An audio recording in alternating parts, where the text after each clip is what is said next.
Hi monsters and monster enthusiasts, and welcome to the channel. So in today's video I want to talk about what's coming up for 2022 and doing a retrospect of 2021. I know it's not necessarily the type of videos to do to get views, especially at my size, but I wanted to do it anyway. Recently, I rewatched my videos on what's coming up for 2021, and it's interesting to see how things went, what I was planning to do, and how things evolve. Otherwise, 2021 has been a rough year for me, and I also wanted to talk about it and how it impacted me, my art, and the direction I want to go with my social medias. Before we jump into the subject, just some quick reminders. You can give a like and subscribe to the channel in order to see more art related videos or art tutorials. You can also follow me on Instagram to see pictures of my makeups and my drawings, and you can find the link in the description. Today I'm drawing a demon from the video game series Doom. This is a Prowler from Doom Eternal. I purposely use highly saturated color and low value to try to show that purple and pink can be used for monsters as well. I wanted to make the Prowler drawing like violently violet and freakingly fuchsia. So yeah, that was the thing I wanted to experiment with this drawing. Now that being said, let's jump into today's topic. 2022 will start slowly regarding drawing and makeup, and it may take a while before I start posting new content of that type. I'm currently working on 2 art-related projects, and they take more time than a regular makeup or drawing. I need to dedicate more time on those projects. I will still stay vague and keep some mystery going on until the projects are completed, so I will give some teasers about them. On that, don't worry, I do plan to post about the 2 projects on my social medias when completed. The first one is more related to cosplay makeup and maybe even about cosplay. On that, I haven't changed my mind and I haven't decided to go back to cosplay, but this project does share a lot of things with prop crafting. For this project, I'm filming between each step and I plan to make a video about it. Probably a lengthy video. It's a project that I was proposed by someone else and a project that I never really thought about.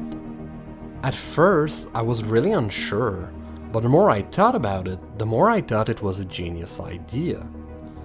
The project is basically like a commission. Since it's asked by a family member, we haven't really discussed about cost yet, but it will mostly be to cover the supplies cost. The project is like 50% completed. The preparation work is all completed and now I'm ready for the artistic side of it. The project does require that I learn about a new medium. Basically, I have to learn how to paint with acrylics.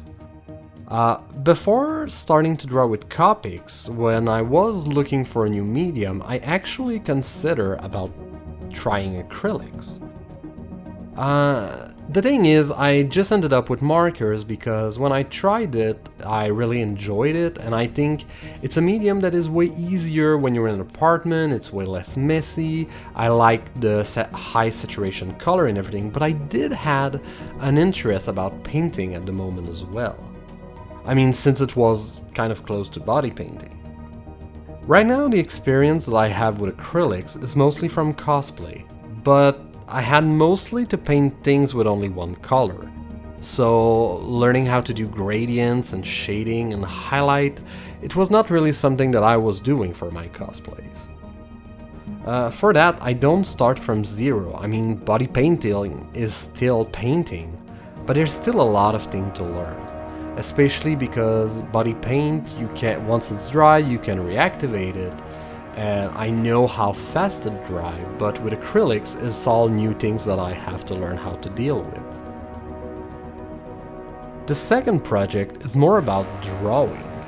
In fact, it is a drawing project that I will do with Copic markers, but it's a different type of drawing that I never did before.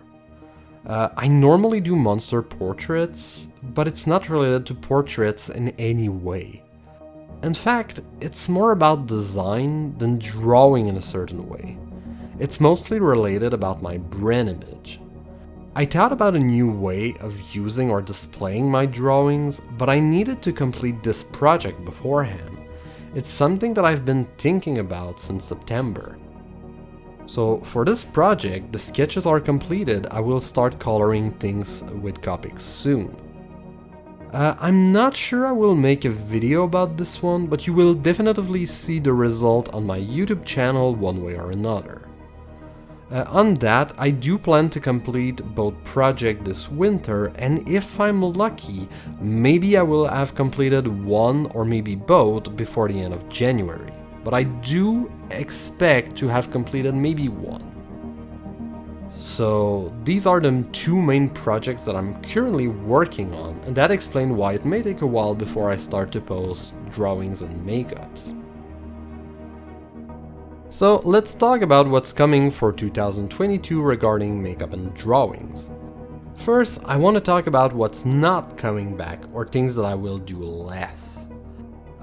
There is one type of video that I'm really not sure if I want to continue doing. And it's basically all of the makeup speed paints video. I don't enjoy doing makeup as much, and I still struggle to understand why. I know I said in earlier videos that one of the reasons is because I did most of the characters that I wanted to do, and now I have to create new characters or research for new characters and new franchises, and it does take way more time, and I have less of a connection with the new characters. But even there, it doesn't explain everything. One of the main reasons is that I do makeup and then produce a video about it, like a speed paint of my makeup with commentary on what I'm doing. And it's just that I don't like doing these videos anymore. It was fun at the beginning because I felt like I was doing the same thing as many other YouTubers that I learned from. People like Jordan Hans, Made You Look, and Alex Faction. I watched so many of their tutorials that I was kind of thrilled of doing a similar type of videos.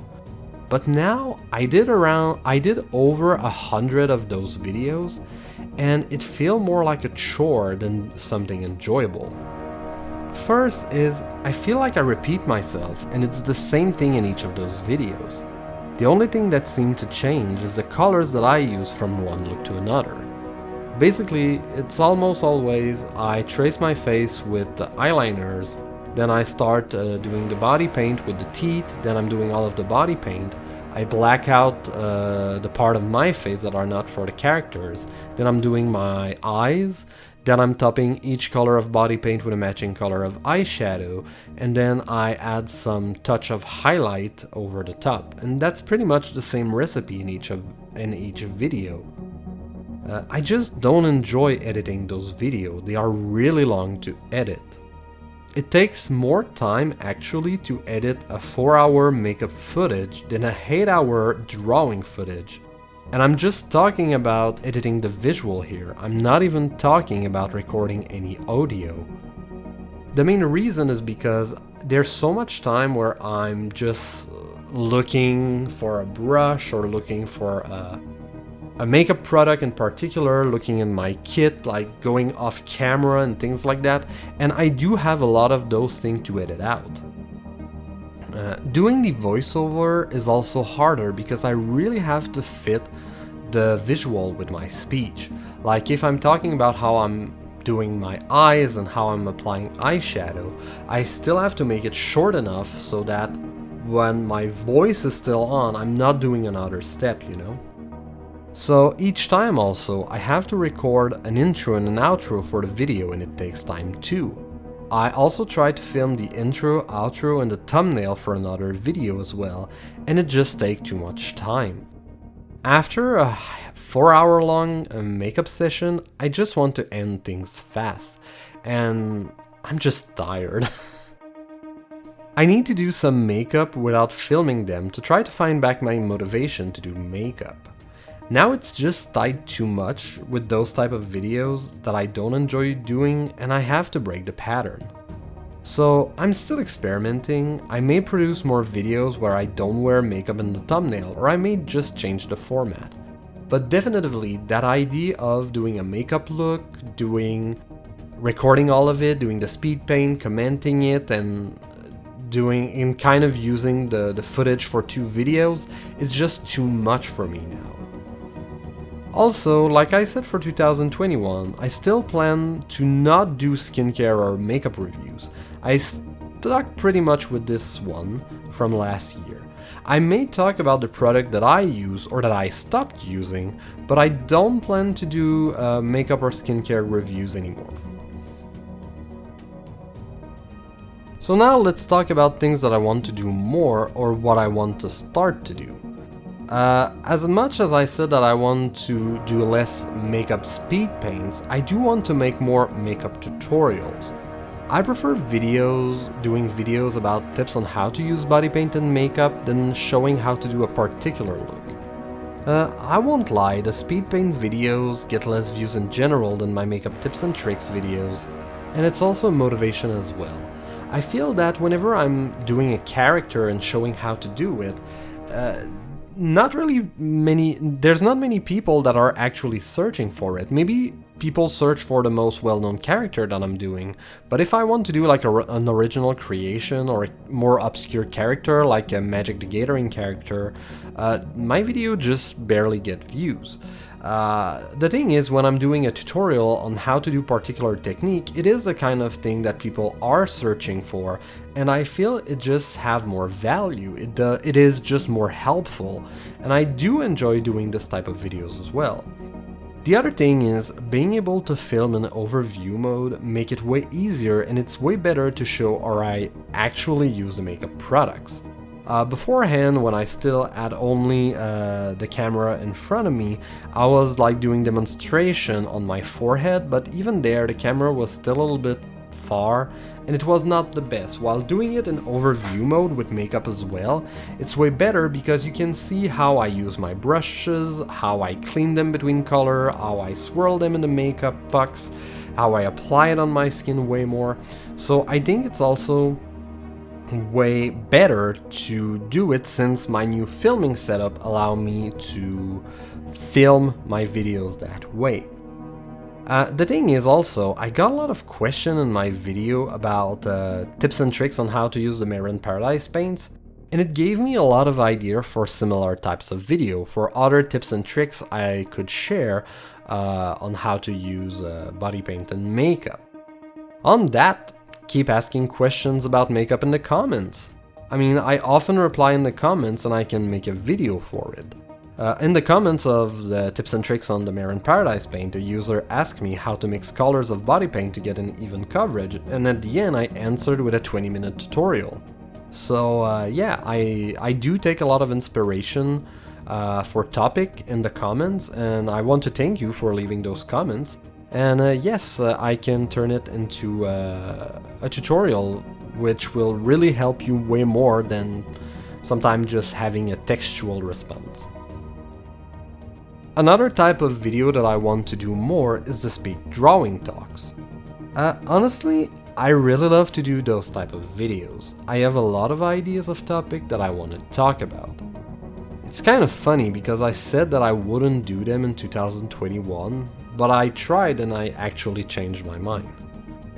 I really enjoy doing those type of video and they are way easier to edit. I'm not going off screen as much. I mean, when I'm drawing, I already have my markers in front of me, so I don't have to chop off video segments as much. The other thing is, I won't lie, being off camera and not having to time things with the image is also way easier for me since I can use a script or at least some notes, which make it easier for me since English is my second language, as you probably have guessed. I'm really trying to improve my English, but sometimes when I'm doing more when it's more improvised, I'm making way more fault in the way I speak, so having like having a support like a script or at least some notes also helped me to improve my English. The other thing is just with drawing, it's easier to split the work on many different periods. With makeup I have to do everything in one go, but with drawing I can do a little bit in many different occasions, so it's also way easier for me. And for the speed drawing talks, maybe I will do more storytime types of videos as well. I do have some stories and experiences that I want to share, mostly about leadership, career progression, cosplay, and share some experience with my 10-year time in the army as a reservist. With both my time in the army and my current job, I am in leadership position and acting as a supervisor, and I do think that there's a lot of things that I observed that can still apply to the art world as well, and I maybe want to talk about it a little bit. Also, there's still other type of topics, like I made a video about how to grow on social media for artists, so I just want to explore more topics, and I do think that the speed drawing talks is actually a very good way of doing it.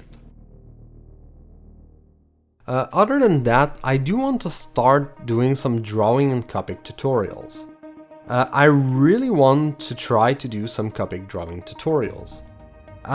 Learning more than one medium is a good thing, and what you learn with one can help you with the others, and that's something that I noticed, like the time I took to learn how to do makeup really improved the way I'm drawing, and now that I started drawing, I also changed the way I'm doing makeup a little bit. The thing is, as I said in another video, let's say if I want to learn to do flames for a character, for a makeup, finding how to paint flames with makeup is kind of hard. You don't necessarily find that much videos, but I found a lot of videos on how to do it with acrylic paint, with oil paint, or with a hairbrush, like how to paint flame on a motorcycle or something. So then you just have to adapt it to your medium. That's why there's a lot of things that I want to make tutorial about, but I feel it would be better doing them with marker than with makeup. I feel with markers, first of all, it's easier to film, but I feel it's easier to get more into theory. So even if you really want to watch my makeup content, the drawing content can also help people as well. And then I just feel like I became quite good with Copics, and I'm now at the point that I want to make Copic tutorials. I'm still looking for ideas for those videos, but I know, for instance, like one of the things that I love to do, or to do with makeups or to draw, is teeth, especially monster teeth. And I want to make a video about it, but after considering, I think it's way easier to do it with markers, and I can go way more in depth on how the theory and the color and everything than doing it with makeup. So that's one of the reasons why I also want to start doing some drawing and Copic tutorial. So basically, these were the main things that I plan to do or not to do in 2022. So now let's do the 2021 retrospect. First, let's talk about something obvious that I haven't addressed yet. I really changed the tone in some of my newer videos. In most videos, I tend to be more energetic, with a cartoonish font and a cartoonish music in the background. It was often music that reminded me of Banjo-Kazooie on the N64. It worked for a lot of videos, like tutorials, but this tone is not necessarily appropriate for something more serious or personal. I then opted for a tone that is more posed, more serious, more relaxed, more mature, and a little bit darker for some of my newer videos. And it's not only about my voice, but also about the kind of music that I use in my videos. I always had this kind of dual personality, having this more energetic and cartoonish side more in public, but having this more posed and serious side more in private. At the end, it's two sides of the same coin, but it's just that there hasn't been any opportunity or necessity to show this more serious side of myself before I started to do the speed drawing talk videos. Sometimes, always displaying this high energy persona make it feel like a facade sometimes. I do love to do jokes and make people laugh, but sometimes I do want to get more serious and personal. It's not that I will stop having eye energy in my videos, but I just don't feel it's a necessity to always be that way anymore, and I hope you don't mind it that much. In 2021, one of the big things that happened to me is that I changed apartment. I thought moving would be easy and impactless since I stayed in the same building on the same floor, just moving to a bigger apartment. But it impacted me way more than I thought. As I said in another video, when I left the army as a reservist, it was the first time I had free time to dedicate to personal projects. So I jumped into art and used it as a coping mechanism to forget about the army, to kind of settle the grief of my departure from the army. It felt like I just started to run in a direction without ever looking behind, producing art and content back to back for 3 years without really thinking about anything, almost mindlessly at times, at least how it felt. That forced break when I move is like if suddenly I stopped running and wondering if I was going in the right direction. Now, I feel like I'm just in a place that I want to explore before moving forward, exploring things around and enjoying where I am at.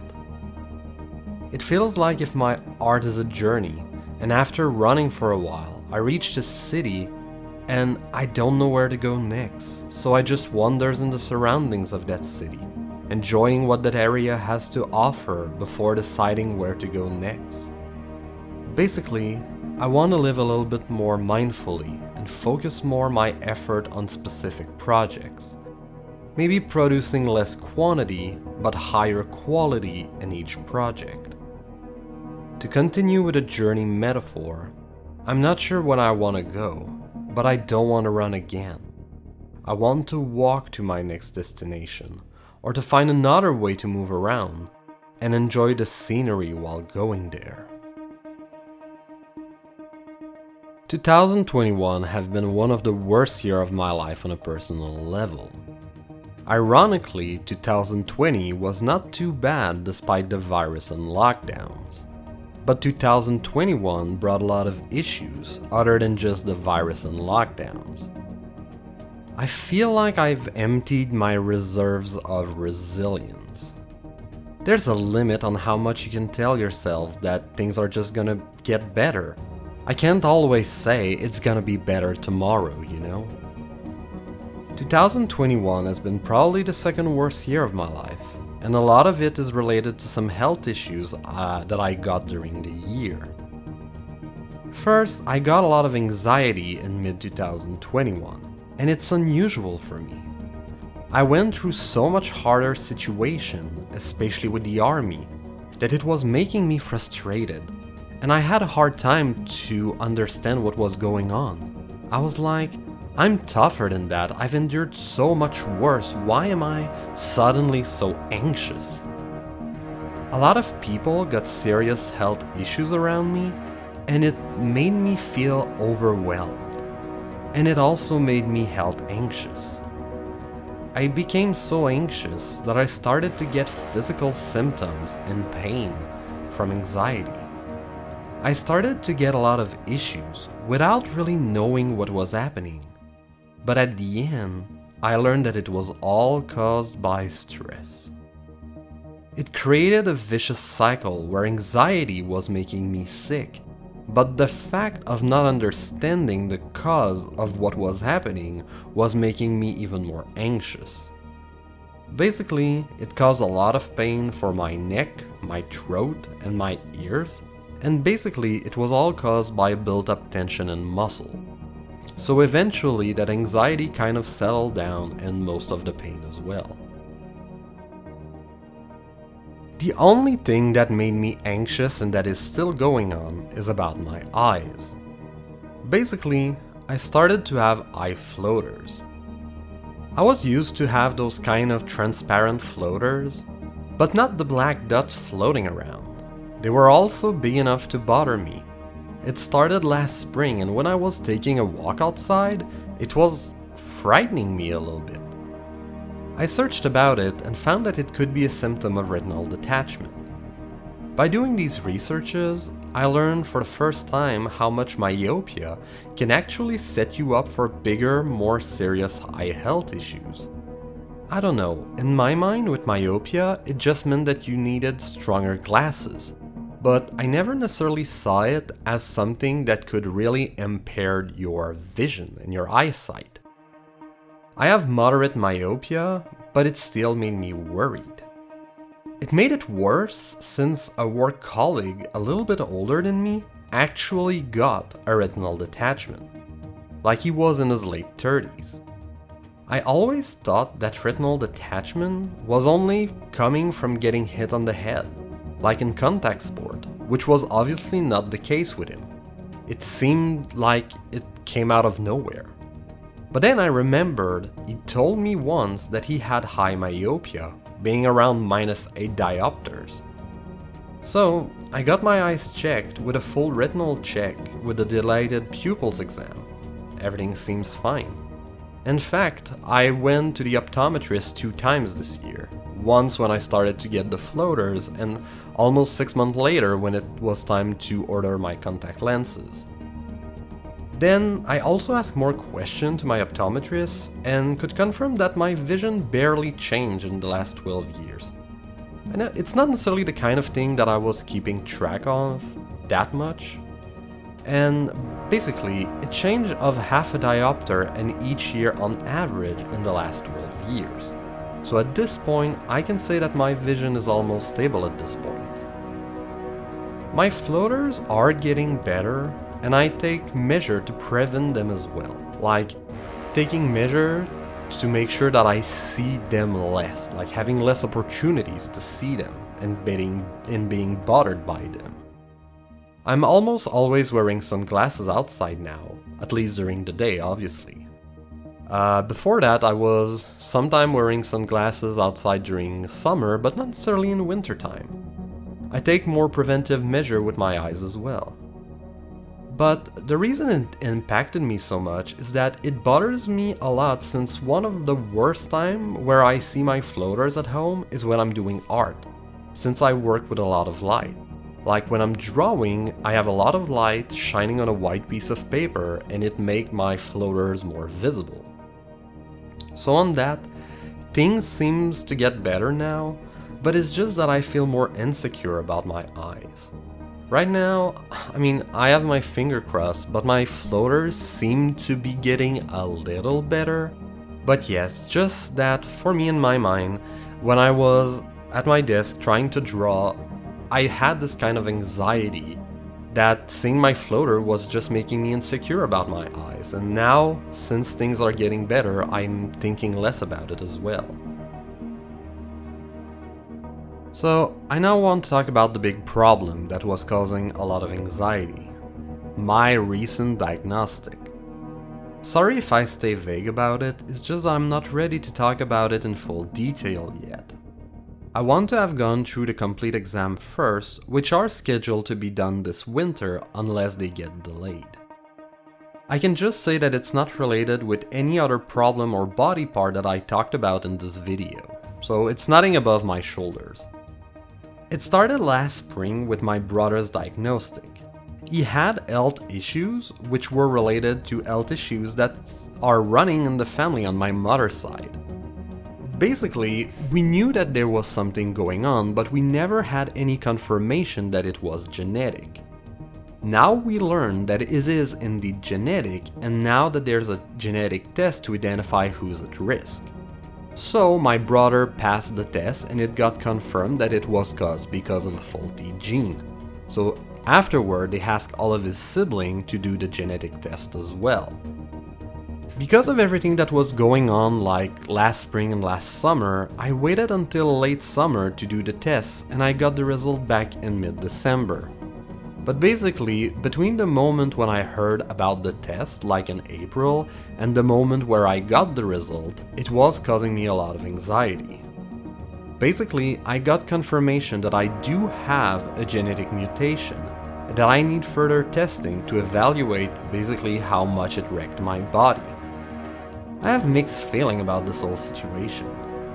First of all, I thought that maybe I would have this problem just regarding my family history, but later in life, like around my 40s, I didn't thought I would have to deal with it in my early 30s.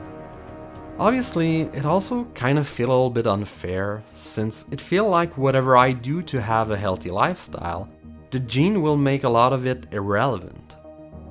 On the other side, I'm trying to stay a little more positive, and I'm not feeling sick, but I will be followed by an expert on this condition. Maybe they will have a way to prevent the effect of the gene mutation, or maybe help to prevent the damage. Basically, I have to keep in mind that I got the diagnostic because of preventive screening.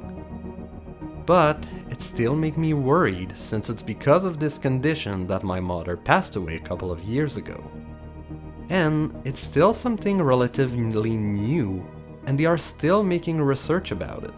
The problem only got a name and started to get diagnosed in the early 2000s. It was causing me a lot of anxiety, and there's nothing I can do about it. But I felt like it was still better to try to do something. At least I would not feel guilty of not doing anything, you know? So I took some measures. I improved my sleep schedule, really trying to have a full 8 hours of sleep. I looked back at my diet and tuned it to make it better. It's mostly about eating more fresh fruits and vegetables. Before that, I was still eating a lot of vegetable, but mostly it was frozen vegetable that I was cooking in the pan and adding some kind of sweet sauce, which was kind of nullifying a lot of the health benefit of it by adding so much sugar stuff in it. Also, I started to go back to the gym. Like, I would have done it anyway, but I went back because the gym reopened. But honestly, I never followed my schedule that tightly.